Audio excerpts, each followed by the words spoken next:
Hey, Erichel's here. What's up, man?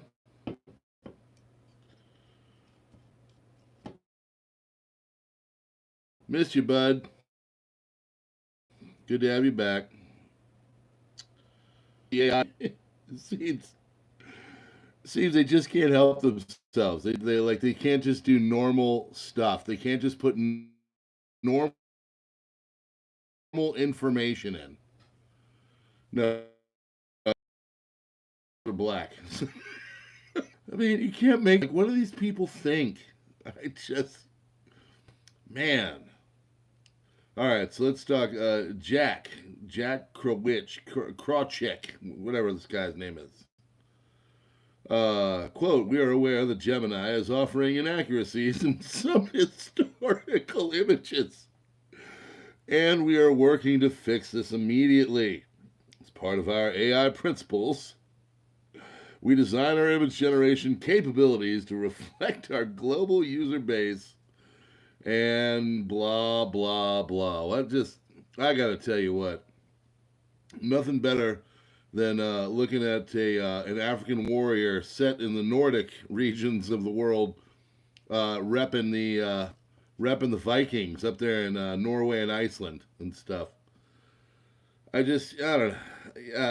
It's like, did we expect anything less? Like, did you expect anything less? Did you think, oh, they're gonna just put something out there that's normal, that is like straight down the middle, that is gonna be representative of like history? Now, for me, I'm a history teacher, and I want to see historical facts. I want to see things be correctly represented. Now, if you're doing like a show like Bridgerton, okay, that is going back in time and it's showing, England, but it's a theatrical representation and it's trying to be inclusive with all the people. Like, I don't have a problem with that, okay? Because you know what you're getting into. But when you're looking for Vikings,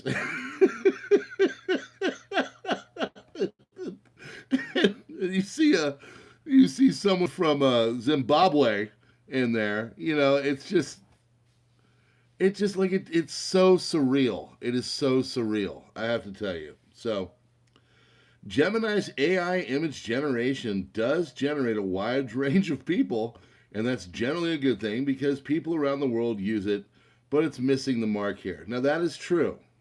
Okay, and the world is a big place. There are a lot of different cultures. Not everybody is Caucasian.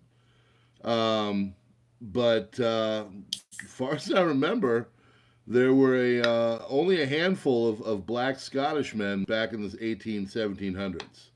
So, I just,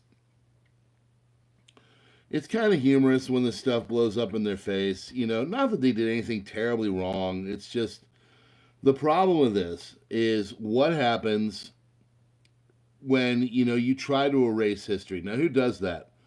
Oh, that's right, it's communists. Take a look at modern day China, as my feed will probably go down now, because heaven forbid we critique their great society.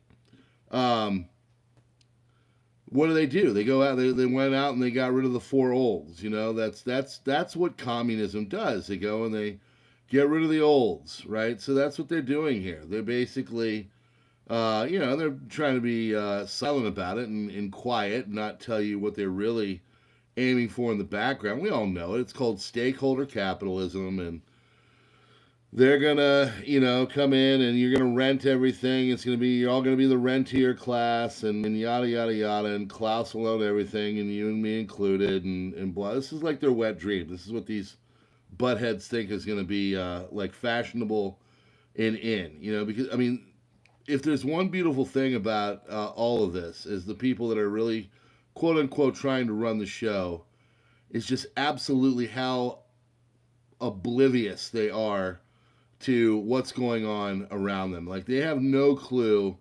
the sharpening of the pitchforks that most people have, and I say that in a allegorical way. I'm not saying we go hurt people. I'm just saying that people are really kind of tired of all this crap because it's just so in your face. I mean, as a middle-aged white guy, you really can't do anything more on a media and theatrical level to try to make us look like losers. Every commercial, it's the freaking, the idiot white guy that can't function the laundry, and he's sitting out there, and he's goofy and whatever. He's got some weight on him. Like you're not looking at any Giga Chads walking the dog down the street for a pharmaceutical company's brand. You're looking at some butthead that's got diabetes and can barely handle a leash with his golden retriever. Meanwhile, the mom is sitting there, and she's all together and knows what's going on and manages the whole household. If you go into modern day America, I would imagine that most households that at this point still have a man and a woman in it. They're kind of equal. Those tend to be the rules. All you out there married, you know that you want to see true equality.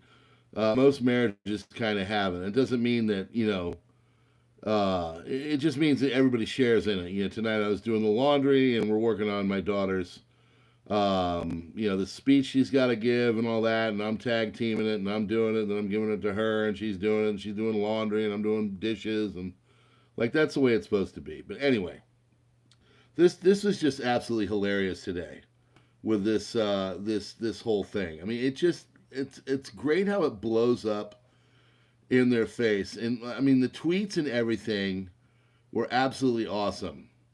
So one person goes and he's searching for like American, just like if you're looking Brits, Germans, Western Europeans. It's just funny how all this works. Anyway, the best was I don't know what to think about this guy. Who's this guy, Ian Miles Chong? I don't follow him or anything like that. People are trying to say he's an Indonesian communist roll-con. For those that don't know what a roll-con is, it's a role-playing conservative. Evidently, there was a plethora of African American women and Asian men that were fighting on the side. Borg doesn't like it because that's technically of a Google nature, and we love Google. Google's the best. You're awesome. You're totally. There we go. It's the buffering is what they do. It's just their way to try to kill the stream, basically. So yeah, this Chicago Ray trucker guy basically bowed out. He said, "Hey, I can't do this," or he was mad about this whole fine, and this the basis of the trucker thing was basically they were angry of the fine. And I mean, if you look at the case, they said that Mar-a-Lago is only worth $20 million. And if you look in the comps, if anybody's done any kind of real estate, and I have, I've bought and sold a few houses by time. The whole thing is a lie. Like there's no victim. Okay, I guess is the best way to put it. There's absolutely no victim. So, Trump goes and gets a loan. He says this is valued at this is valued at that, and they look at it. And they say, okay, yeah, all right, cool. We'll loan you the money. I mean, that's what it is. Like the bank is the one taking the risk. The bank is the one that said, we agree to these terms. There's no victim, right? Because what Trump did was he paid the loans back. So basically, the whole thing is a complete and total manufactured, problem. It is what it is. So they go in and they slap him with this 355 million, which is really 455 million, and then they're adding $87,500 a day on the interest. I mean, this is just like honestly, it's a frightening thing. In fact, it's frightened so much. There's a guy that used to do Shark Tank, or I think he still does, called Mr. Wonderful. He's an investor. And he said, I'm never investing in New York again because this just shows exactly what they're capable of, what they do, and why we just can't trust them. Because if they can do this to him, they're going to do it to anybody. This is a railroad job. And so there's plenty to be worried about, aggravated about, and to know that like the whole thing really was a complete and total political hit job. Okay, it is what it is. I mean, if you know anything about real estate, there's no victim here. The bank took the risk, and the bank was paid back. So there's nothing of fraud. It's literally a fabricated case. There wasn't even a jury on this thing.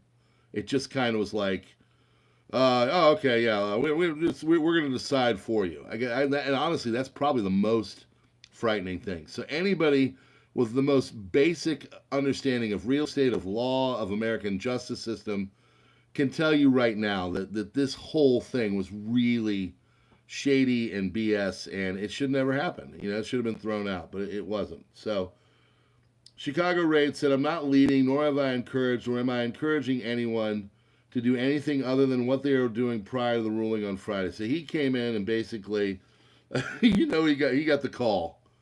He went into work and they said, yeah, I got Victor and Vito over here. They want to take you into the other room and talk to you. And the guy stepped down, you know. So I don't know what's going on with this trucker convoy right now, but I do know that it's been mildly effective. You know, how this guy went viral, I don't know. I don't understand how things go viral. They just will. Someone will put something out, and for some reason, it's what clicks in the internet world, and it goes from there, right? So Chicago Ray's thing did that. He said, we were all, you know, talking to my buddies, we're going to boycott. I'm not taking any loads to New York. You know, he probably just thought he was just talking on a video and didn't even know how far and wide this thing will go. Of course, it spreads like wildfire all over the place. And, you know, now, obviously someone has, I don't want to say gotten to him, but they've basically talked to him and said, you know, you need to, if you value your existence, you might want to reassess everything and kind of step down from all this. So he was kind of unofficially and unceremoniously the leader of this whole thing.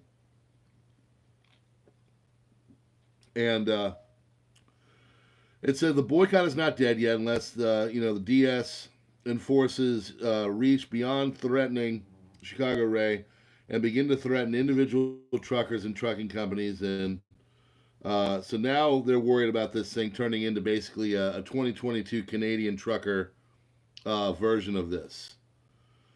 The whole thing about this, folks, what people don't understand is that there's a lot more strength out there in the little plebes than people understand.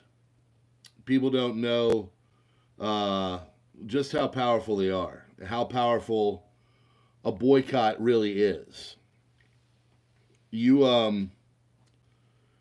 know, I mean, they obviously got to this guy, but you can tell that it was worrying them. It was concerning them that this whole thing was going to really start to bite them in the butt, and it was going to take off, because it kind of was.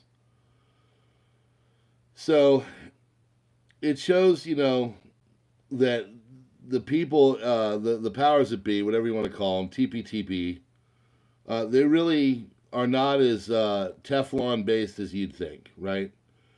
It shows that you know, a good root based protest can actually work and really get going. And as much as they want to hit on the group that is protesting and paint them to be, you know, a bunch of Bud Light sucking, swilling idiot shills or whatever, you know, rednecks from Indiana or Ohio or Alabama or wherever, the fact is that those people do have power. They really do. And that power is, you know, able to be coalesced into a movement like this whole thing and to really get it done. I mean, they can get some butt kicking going. So, where it goes from here, I don't know. You know, of course, I wanted to keep going. This is the kind of thing that works, folks. You know, anybody coming in and saying, let's go, you know, grab the Winchester or whatever.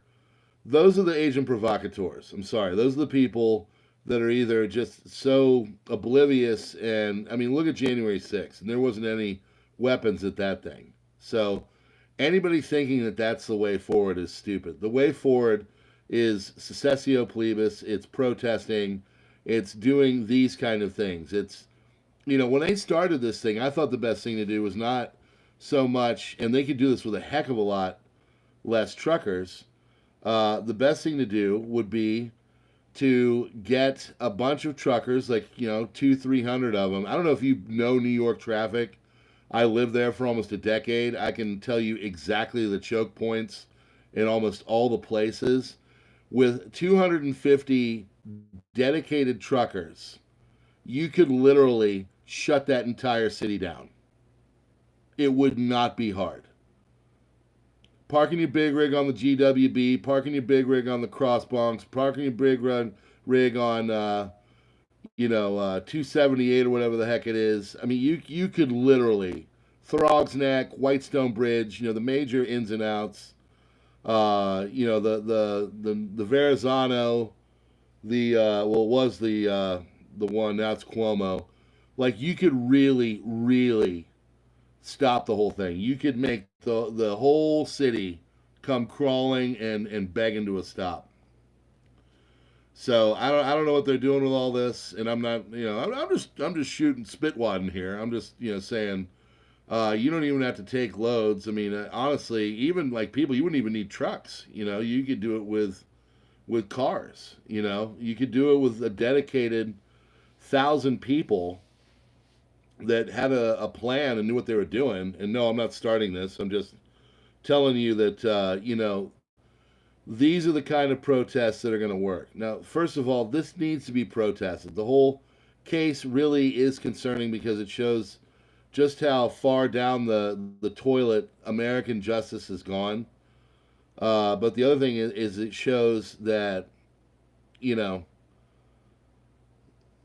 people with a little bit of motivation can do a lot of damage.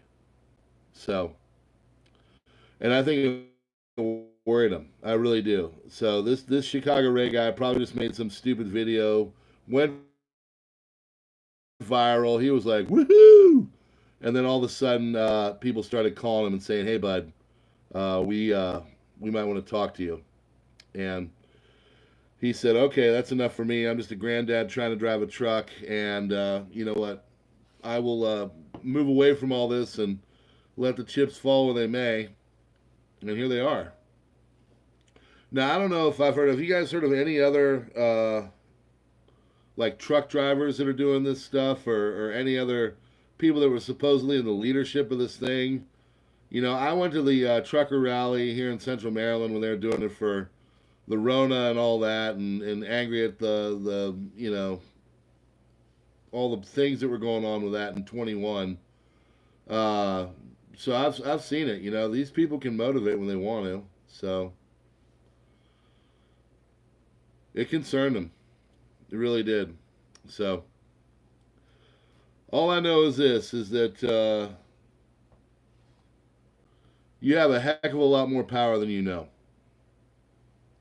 You don't have to get violent, and you can take a big fat dump in any rich person's pool you want to, if you're motivated and serious enough. And they saw it, I think.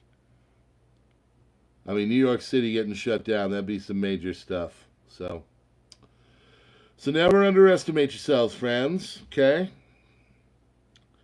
All right. Well, as to the Gemini AI, so, hopefully they'll tweak that, and we'll get more to the more realistic in our representation of history. Like Chinese Mayans and that kind of stuff. I'll stop. All right. Yeah, check out the crisis report. I'm about to load that up right now. I got a heavy one over there. But yeah, I appreciate you. I like coming doing I'm calling these things the JANKSTREAM. I think that's what I'm going to call them, the JANKSTREAM. I'm just going to come out here and talk about whatever. If it's serious, it's serious. But, I mean, this AI thing, I mean, what a joke. Seriously. I mean, are we that like just like what do they think is going to do if they try to like anger or remove every Caucasian on the planet? Like, what is the purpose of that? To show them they're just like the biggest reverse racists in the world? I don't know.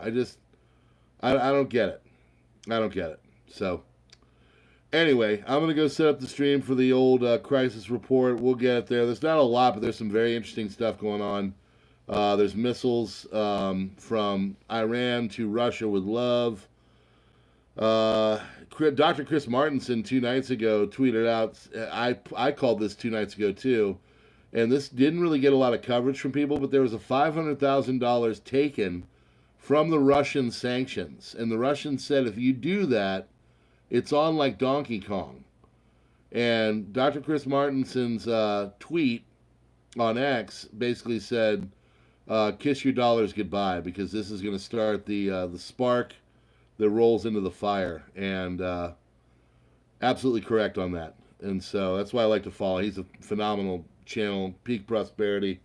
If you get a chance, check him out. He knows his stuff. But Crisis Report knows its stuff too. The most comprehensive news on YouTube. We're going to darken it out now. And we're going to roll on over there, folks. God bless you all. Stack, stock, stick to the plan. Keep your head on swivel, your powder dry. Hit that like button before you leave, please.